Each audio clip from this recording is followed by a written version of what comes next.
All right, so we're going to be switching our radio on an IP100 today. All IP100 should look pretty much like this. Ethernet port this side. Obviously external radio might be there, might not be there, depending on how old your unit is. And then the actual transformer input.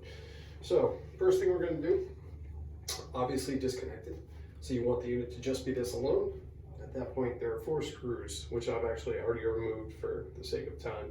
But it's going to be a PH1 as far as what head you'd use.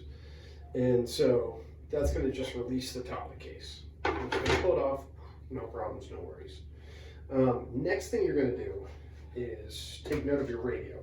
Your radio is probably going to look more like this. It's going to be probably a blue one for your old radio, and it's going to have a little, maybe half-inch antenna on it. At that point, my first suggestion is taking off this end piece. So this, if you apply a little pressure, generally to right about where these are, where it starts to like bevel down, pops right off. It's got a little groove, if you can see, that it actually snaps kind of into.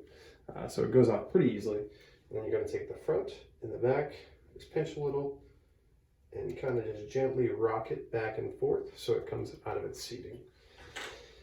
Now, at that point, you can choose to leave this side on. It's not going to make a difference. It might fall off afterwards.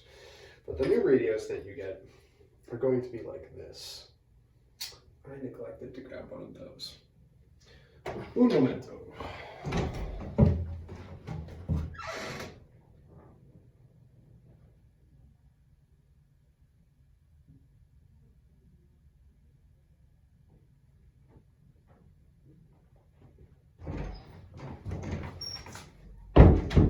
And in any package that you get for a antenna swap or an external antenna upgrade, you're going to get a new face. So this is actually going to be obsolete. Boom, that's gone. This one is going to be new. It's going to have the spot for the actual antenna hole. So when everything's all said and done, it's going to come out like this, and you're going to have an external antenna that you're going to attach right there. But to do this and to get it seated properly, the best method is actually to unseat your board. Again, a PH1. I should not be using an impact driver for this, but that's what I have currently already. So that's what we're using. More so concerned when you screw the board back in. So this end's still on. What I'm going to do is actually seat this right now, kind of the same mentality. I just want to make sure all the pins are in there appropriately. So I'm keeping special attention to this and not so that it's one out or one out. Just make sure it's even. I know that's kind of silly, but you would be amazed. They are very small pins. And so you get one side, you make sure you put it in flush. So, flat, so it goes nice and flush at the end. And you want to be careful not to bend any of those pins, because if you do, you can easily just ruin the whole radio. At that point, I'm going to place this on it. And you're going to notice that it doesn't quite fit on that right yet. So we're just going to kind of snap it into place. And then at that point, I'm going to take my base. And I'm going to just place it in there. And make sure that I'm hitting the grooves on both sides. So that's reasonably even right there. Same for this side.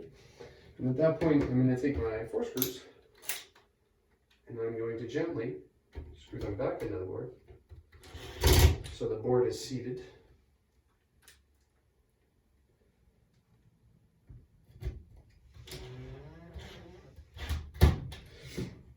So most things, just like doing a car, I'll do a star rotation or some variation of it, just for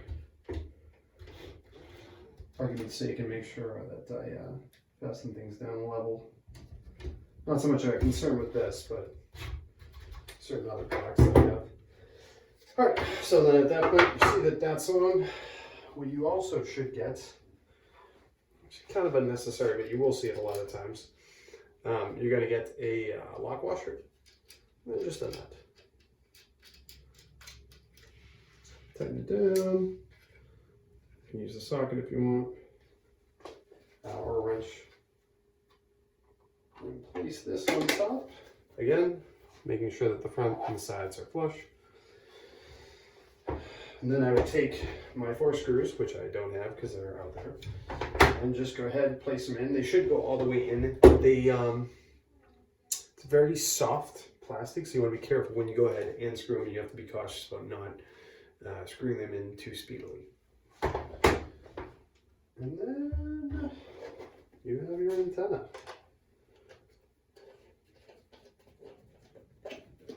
Ta-da! Where we go? That's the way we're going. And you can actually move that any which way.